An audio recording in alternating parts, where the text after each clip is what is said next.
Nós não sabemos que hora conseguiremos colocar esse vídeo na única rede social que ficou disponível para mim no meu celular, mas eu tenho que gravar esse vídeo que Deus colocou em nosso coração ainda há pouco, e o porquê disso Ele sabe. Muitas vezes, quando Ele ordena que nós façamos alguma coisa, nós não sabemos o porquê.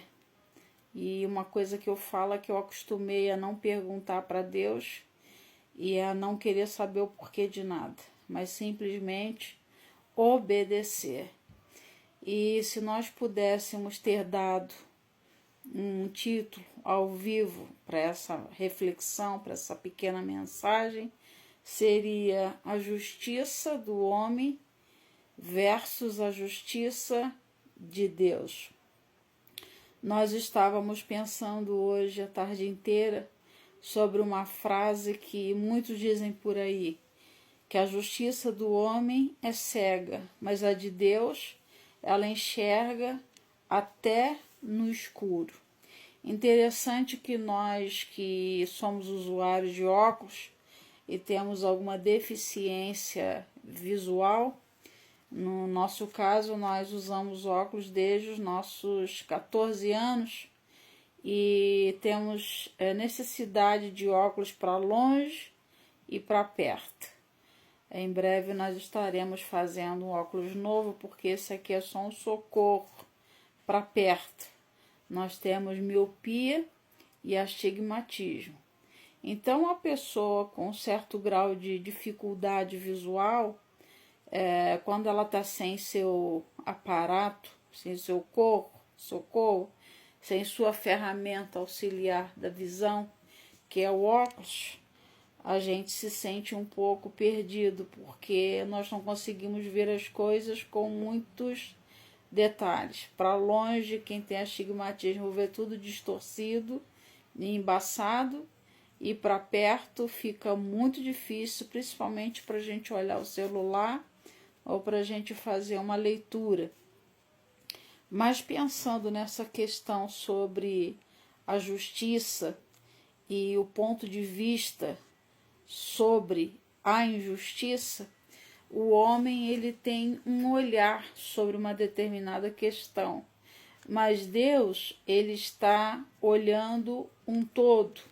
Então Deus, ele como um ser soberano, como um ser superior a nós, como o Senhor que sabe de todas as coisas, que vê todas as coisas e que está em todos os lugares ao mesmo tempo, a justiça dele é muito mais apurada que a nossa, porque a nossa é limitada diante daquilo que somente os nossos olhos humanos podem ver ou os nossos ouvidos podem ouvir.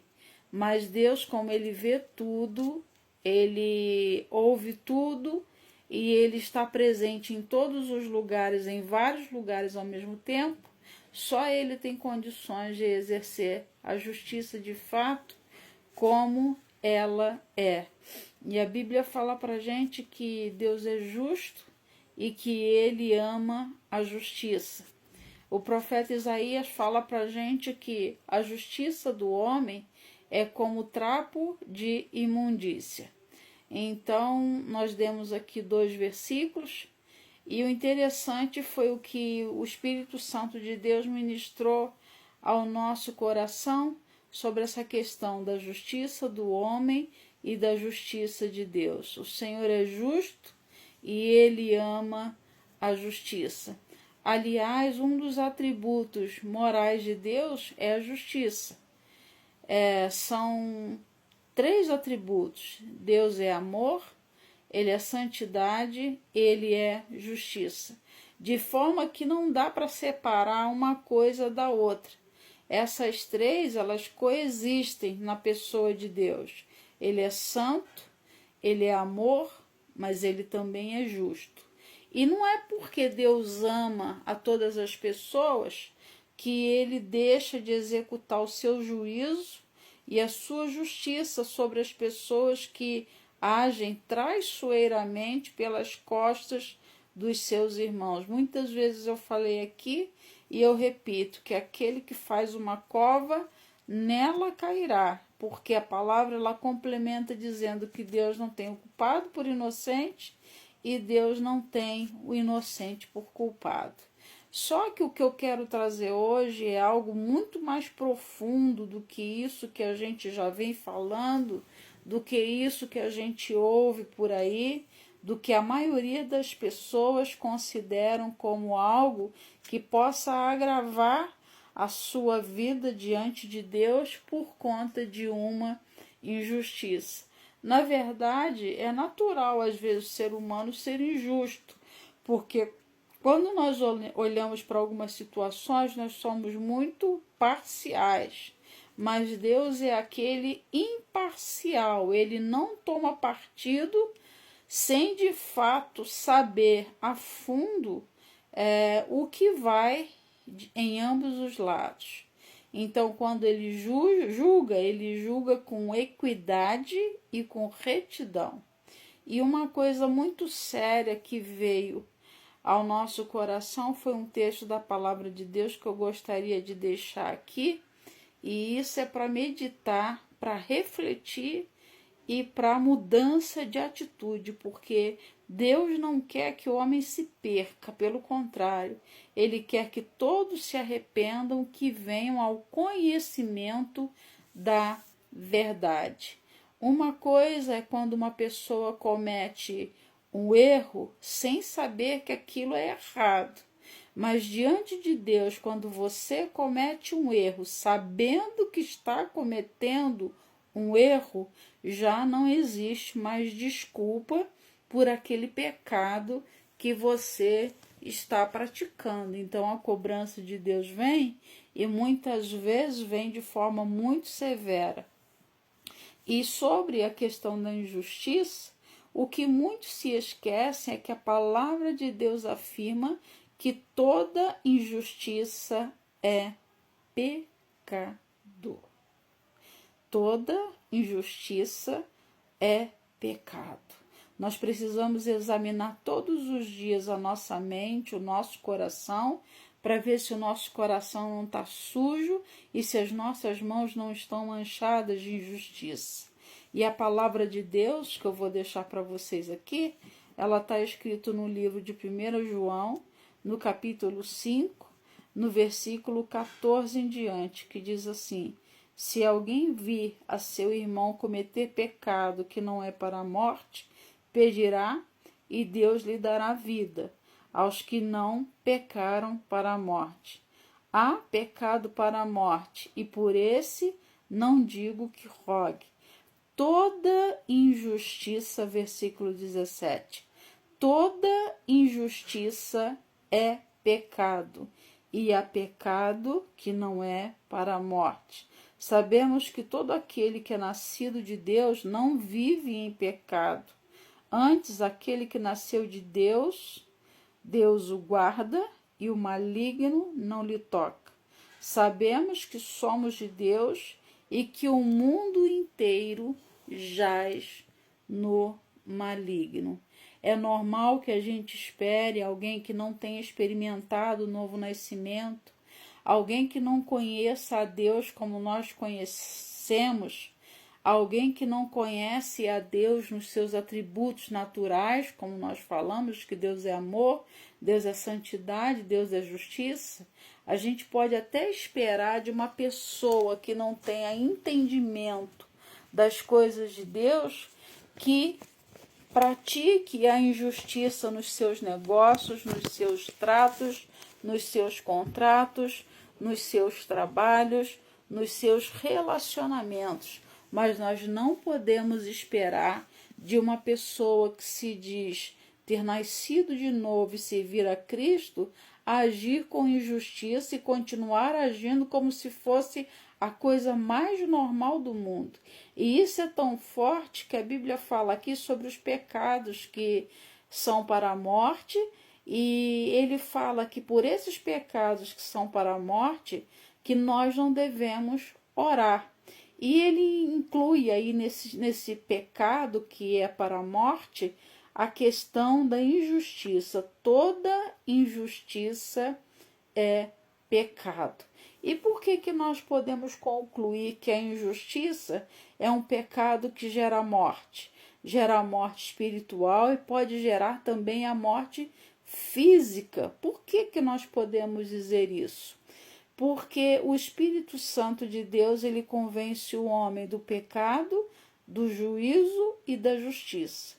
Foi Jesus quem falou isso nos capítulos de 14 a 16 do livro de João, quando ele fala sobre a vinda do Espírito Santo. E um dos atributos do Espírito Santo, uma das características do Espírito Santo, é convencer o homem do pecado, da justiça e do juízo. Então, se uma pessoa diz ter nascido de novo, mas não consegue ser convencida do erro que está cometendo, da injustiça que está cometendo contra outras pessoas que têm o coração puro e as mãos limpas, essa pessoa está cometendo uma infração, um ato contra o Espírito Santo de Deus. E isso pode gerar a morte física, inclusive. Mas talvez alguns possam pensar ou imaginar, ou até mesmo criticar, dizendo que eu esteja falando mentira, que eu esteja falando um absurdo, e eu te digo que não, e eu te provo que não. Porque num dos capítulos aqui do livro de Atos, se eu não me engano, no capítulo 3, a Bíblia vai falar sobre um casal chamado Ananias e Safira. E eles, vendo toda a movimentação dos crentes da igreja primitiva, que vendiam seus bens, suas propriedades, e levavam o valor dos seus bens vendidos para os apóstolos. E os apóstolos então pegavam a renda obtida com a venda dos bens, dos imóveis, das posses, e dividiam entre as pessoas da igreja. As que não tinham condições, eles repartiam de forma justa e honesta entre as pessoas que não tinham condições de sobreviver, como aqueles que possuíam seus bens e repartiam. E a Bíblia diz que na igreja primitiva não havia necessidade alguma entre os irmãos, mas tudo era comum de todos. Era uma prática que deveria ser ainda realizada em nossos dias, porque nós vemos alguns com muito e muitos sem nada dentro do meio da igreja. Não deveria ser assim. Mas tinha um casal lá chamado Ananias e Safira que eles tinham bens. E eles, vendo que os cristãos, os irmãos da sua época, faziam isso, de vender suas propriedades e repartir, levar para os apóstolos, eles fizeram a mesma coisa e levaram um valor e combinaram entre si que iriam entregar um valor diferente daquele que havia sido concordado, daquilo que os dois haviam entre si ajustado. E então eles levaram da sua venda para os apóstolos. E a Bíblia diz que o apóstolo Pedro, tomando a palavra, disse para eles o seguinte: por que mentistes ao Espírito Santo? E a Bíblia diz que na mesma hora um dos dois morreu, quando chegou com o valor do bem que foi vendido. E logo em seguida chegou a companheira e o apóstolo perguntou a mesma coisa para a mulher: foi por tanto que vocês venderam a propriedade? E a mulher, mentindo, disse: sim, foi por tanto. E o apóstolo fala então: você vai morrer, mais ou menos na linguagem de hoje, como morreu o teu marido, porque aí fora estão os que sepultaram o seu marido, e você também vai morrer, porque vocês mentiram ao Espírito Santo. Então, isso que eu estou falando é algo do Novo Testamento, do tempo da graça. Uma mentira que levou um casal para a morte, porque eles não eram obrigados a vender nada para distribuir com ninguém. Eles fizeram porque eles quiseram, mas eles mentiram com relação ao valor, e aquilo custou a vida deles, porque eles mentiram não para os homens, mas mentiram para o Espírito Santo de Deus. Então ali houve uma injustiça no trato deles com Deus. Não foi em algo tratado, em algo acordado entre eles e os homens, entre Ananias e Safira e os homens, mas foi algo proposto entre eles e Deus. E o interessante é que a mentira não foi contra os apóstolos, a mentira foi contra o Espírito Santo de Deus. Então, esse pecado deles, da mentira, gerou a morte, porque eles não mentiram para os homens, eles mentiram para Deus. E eu falo e eu repito, e eu não canso de dizer, que quem vive na mentira é filho do diabo, porque o diabo ele mente desde o princípio. Jesus falou isso, porque ele é mentiroso e ele é o pai da mentira. E geralmente toda mentira ela vem carregada, ela vem banhada de muita injustiça. Geralmente quando pessoas são caluniadas, ali tem uma mentira e tem uma injustiça. E vocês pensam que isso vai ficar assim, sem que Deus cobre nada, sem que haja uma consequência por aquilo, por aquele ato de infração contra o Espírito Santo de Deus? As pessoas vivem ultrajando o Espírito Santo, o Espírito da graça. Se no Velho Testamento as pessoas morriam pelo testemunho de 2 ou 3 pessoas, diz o livro, no livro do escritor aos Hebreus, que quanto mais castigos são merecedores aqueles que ultrajaram o Espírito da graça. E aqui fala que existem pecados que as pessoas estão cometendo e por isso nós não devemos nem orar. O pecado da injustiça é um desses pecados pelo qual nós não devemos orar. Porque tudo que a pessoa plantar, existe uma lei no mundo espiritual, que é a lei da semeadura.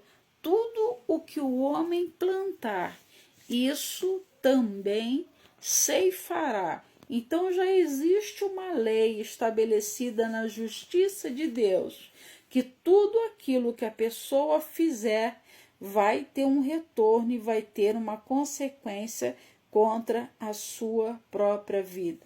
Então, se nós virmos uma pessoa cometendo injustiça, nós devemos entregar nas mãos de Deus. A Bíblia diz o seguinte: irai-vos e não pequeis, não se ponha o sol sobre a vossa ira. E ainda diz mais: minha é a vingança, diz o Senhor, e eu retribuirei a cada um segundo as suas obras. Essa faz parte da justiça de Deus. Isso faz parte da justiça de Deus. Isso faz parte do agir de Deus. Então tem coisas que nós não devemos nem colocar a mão, mas colocar nas mãos de Deus, porque Ele sabe como agir. E se por um lado nós pensamos que a justiça humana poderia ser eficaz em nosso favor, a justiça de Deus vai além. Porque a justiça do homem ela é baseada sobre fatos, sobre documentos, sobre ações, sobre atitudes. Mas a justiça de Deus, ela vai além disso. A justiça de Deus ela é pautada até pelos nossos pensamentos. Porque Jesus ele disse que o que os homens consideravam, por exemplo, como adultério, que era um homem ter um relacionamento extraconjugal, Jesus fala que pelo fato do homem olhar para uma mulher e a desejar, já em seu coração cometeu adultério. Então vejam que a justiça de Deus ela é muito mais profunda do que a justiça do homem, porque ela alcança aqueles cantinhos mais profundos do nosso coração, aqueles lugarzinhos onde ninguém mais pode entrar, onde só nós e o Espírito Santo de Deus sabe nós sabemos, junto com o Espírito Santo de Deus, onde é que nós temos errado, onde é que nós temos cometido pecado e onde é que nós temos desagradado a Deus. E tem coisas que realmente que não adianta a gente orar, a gente pedir misericórdia, porque Deus não vai exercer misericórdia sobre aqueles que não exerceram misericórdia. E ele mesmo fala: terei misericórdia de quem eu tiver misericórdia. Nós não podemos julgar segundo os nossos parâmetros. Daí a necessidade de nós entregarmos as nossas causas sempre nas mãos de Deus, porque nós temos um justo juiz e nós temos um advogado perfeito que advoga as nossas causas também com justiça, porque ele é justo. Então, toda injustiça é pecado, toda. Ele não diz algumas. Ele diz toda injustiça é pecado. E tudo o que é pecado vai contra a justiça de Deus. Nós devemos olhar para os nossos caminhos, olhar e prestar atenção naquilo que nós temos feito, para não sermos achados indignos da misericórdia de Deus, pelo simples fato de não deixarmos o Espírito Santo de Deus nos convencer daquele ponto onde nós temos errado. Deus não obriga ninguém a nada. Nós fazemos aquilo que nós propusemos no nosso coração, não por obrigação ou por necessidade, mas por uma decisão própria, por uma escolha própria. Mas Deus, ele vai nos julgar segundo aquilo que nós apresentamos diante dele e segundo aquilo que muitas vezes nós tentamos maquiar, mas só escondemos das pessoas. Nada há encoberto que não haja de saber-se, e nem oculto que não haja de ser revelado. Então, melhor do que nós sermos apontados é nós chegarmos diante de Deus com sinceridade de coração e, como diz João também, se dissermos que não temos pecado, nós estamos mentindo e enganando a nós mesmos. Mas se confessarmos os nossos pecados, ele é fiel e justo para nos perdoar e nos purificar de toda injustiça. Se nós ocultarmos os nossos pecados, nós continuaremos desagradando a Deus e nós corremos o risco de morrer espiritualmente e fisicamente, como já foi dito. Mas se nós confessarmos, se nós reconhecermos a Deus em todos os nossos caminhos, se nós apresentarmos a Ele aquilo que está lá bem escondidinho dentro do nosso coração, que nós não deixamos que ninguém fique sabendo, mas Deus, ele sabe de todas as coisas. E a Bíblia diz também que antes que haja uma palavra na nossa boca, Deus já sabe de tudo, porque ele sonda a mente e o coração. Então, ele sabe de coisas que só nós sabemos. Ele sabe de coisas que são feitas, de coisas que são faladas. Ele sabe das nossas omissões. E lembrando aqui que a omissão também é pecado. A Bíblia diz que aquele que sabe o bem que deve fazer e não faz, está pecando. Então não adianta a gente querer tapar o sol com a peneira e da mesma forma que os fariseus hipócritas, dos quais Jesus disse o seguinte: vocês estão coando mosquito e engolindo um camelo. Vocês estão dando dízimo do endro, do cominho e da hortelã, mas vocês não estão praticando a justiça e a misericórdia. Eu não digo que vocês deixem de fazer o que vocês estão fazendo, mas não deixem de fazer também as outras coisas. É interessante que no nosso meio é muito válido um ditado que nós podemos aplicar. Façam o que eu mando, mas não façam o que eu faço. Infelizmente, muitos líderes ensinam sobre determinados assuntos, mas quando a gente olha para a vida deles, é exatamente isso que eu estou falando. Façam o que eu mando, mas não façam o que eu faço, porque se a gente olhar para as atitudes dos nossos líderes, nós vamos ficar escandalizados, porque é fácil você cobrar do outro aquilo que você não pratica. É fácil você colocar um peso e um fardo enorme sobre as costas do outro e você nem com um dedo você ajuda a carregar. Mas Deus, como eu disse, ele é imparcial e ele olha de ambos os lados, ele olha em todas as direções e ele analisa ponto por ponto e ele vê coisas que ninguém mais vê. Ele penetra a divisão da alma e do espírito através da sua palavra. E, na verdade, Deus quer que todos venhamos ao arrependimento. Porém, muitas pessoas, por mais que a gente tente falar que elas estão erradas, por mais que a gente tenta mostrar pela palavra de Deus que existe um erro, existe uma falha, existe um pecado, muitas pessoas não querem mudar de vida.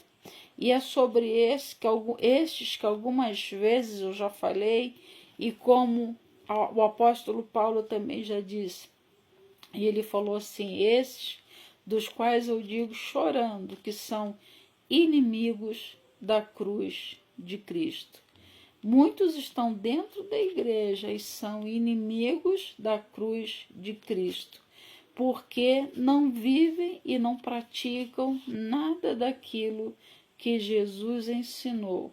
Não permitem que o Espírito de Cristo habite neles em toda a sua plenitude e retire todo o lixo, todo o entulho que durante todos os dias Satanás ele vai colocando no nosso coração. Interessante que Pedro fala para Ananias e Safira, por que encheu Satanás o teu coração? Eles eram cristãos, eles eram membros da igreja primitiva, mas eles não estavam enchendo o coração deles com as coisas de Deus. Eles não estavam deixando o coração deles receberem da plenitude do Espírito Santo de Deus, daquilo que é puro, daquilo que é santo, daquilo que é agradável, daquilo que é honesto, mas eles deixaram Satanás lançar no coração deles a ganância, o amor ao dinheiro e a mentira. Foi a mentira que levou aquele casal à morte. Então nós vemos que a justiça do homem vê de um jeito, a justiça de Deus vê completamente diferente, porque talvez pela justiça do homem nós poderíamos perguntar, ou muitos até questionarem, mas por que Ananias e Safira morreram só porque mentiram? Não é só porque mentiram para os homens. Na verdade, eles acharam que eles conseguiriam esconder de Deus o que eles fizeram, esquecendo que o nosso Deus é o Deus que tudo vê. Os olhos do Senhor estão em toda parte, contemplando os bons e os maus, para dar a cada um segundo as suas obras. No livro de Apocalipse, de João, quando ele tem as revelações do futuro, ele tem uma visão de Jesus Cristo, e ele fala que os olhos do Senhor são como chamas de fogo. Os olhos do Senhor são como chamas de fogo. E a gente fica pensando um pouquinho sobre a chama de fogo. Para que serve o fogo? O fogo, nós sabemos que ele serve para purificar algumas pedras brutas, quando são transformadas em pedras preciosas, no caso o ouro, passa pelo fogo numa alta temperatura. E o ouro, quando ele é bruto, ele está cheio de impureza, ele está cheio de sujeira. Mas quando ele passa pelo fogo, o fogo tira toda a impureza e fica somente aquela parte que de fato tem valor.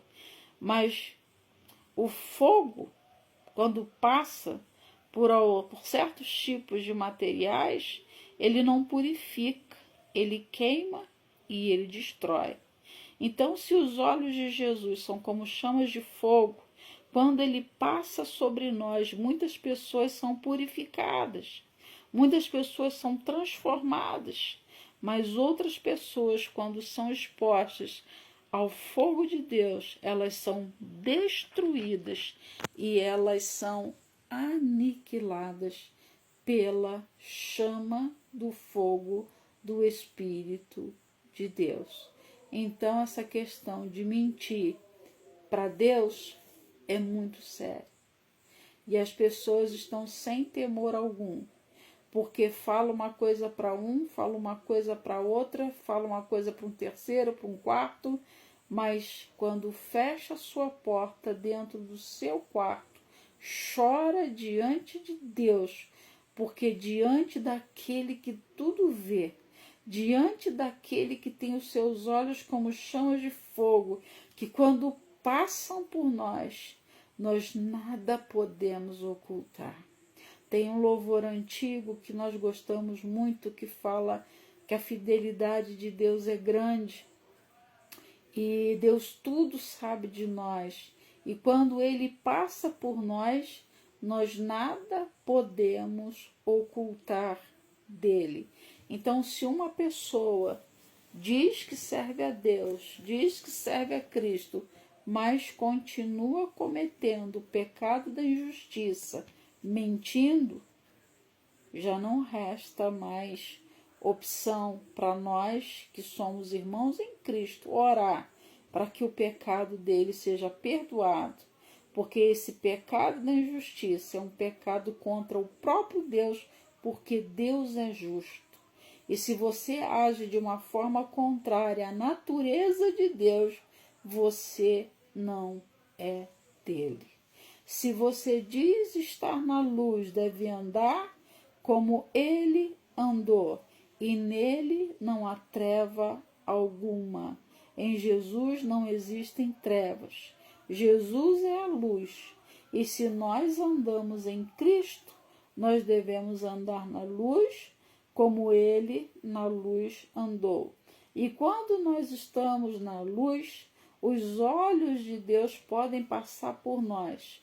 Os olhos do Senhor podem passar por nós, porque não haverá sujeira para nos reprovar diante da luz. Mas quando a luz passa por alguns ambientes onde existe sujeira, aí aquela vida, aquela situação ali já é reprovada diante de Deus, porque a luz a tudo revela. Quando eu estava lendo esse texto aqui da palavra de Deus ainda há pouco, eu lembrei de uma frase que para muitos é conhecida também, que diz o seguinte: nós podemos até entender uma criança que tenha medo do escuro, agora é difícil você entender um adulto que tenha medo da luz. E no nosso meio cristão, infelizmente, tem muitos adultos com medo da luz, porque onde existe luz, nada fica oculto. Onde existe luz, a injustiça é revelada e a injustiça vem à tona. Não porque o homem quer, não porque uma mulher quer, não porque alguns seres humanos querem, mas porque o Senhor Deus é justo e Ele ama a injustiça. Pense nisso. Pense nisso. Deixe que o Espírito Santo traga luz para o seu coração. E se você estiver cometendo injustiça, se arrependa diante de Deus, porque toda injustiça é pecado. E Deus vai cobrar de mim, Deus vai cobrar de você, se nós estivermos dizendo que servimos a Ele, mas vivemos cometendo injustiça contra as pessoas e contra os nossos semelhantes. Pense nisso. Pense nisso. Quando nós temos a Cristo em nosso coração, quando nós nascemos de novo, quando nós fomos lavados pelo sangue de Jesus, quando nós fomos transformados pelo Espírito Santo de Deus numa nova criatura, nós amamos o nosso semelhante como Ele nos amou. E se nós amamos o nosso semelhante como Jesus nos amou, de maneira alguma nós vamos desejar para Ele aquilo que nós não desejaríamos para nós. E tem muitas pessoas que, infelizmente, estão dentro das igrejas, dizendo que servem a Deus, que servem a Cristo, mas estão caminhando a passos largos para o inferno, porque onde existe injustiça, o Espírito Santo já saiu daquele lugar há muito tempo. Essa é a realidade que muitos não querem enxergar. Então pense bem, se você tem sido justo como Deus é, ou se você tem sido injusto e por isso tem sido transgressor da lei de Deus e tem sido um inimigo da cruz de Cristo e tem se tornado uma pessoa indigna até mesmo da oração de outras pessoas. Porque nós não temos como orar a favor de uma pessoa que está indo contra a natureza do próprio Deus, que é amor, é santo e é justo. Pense nisso.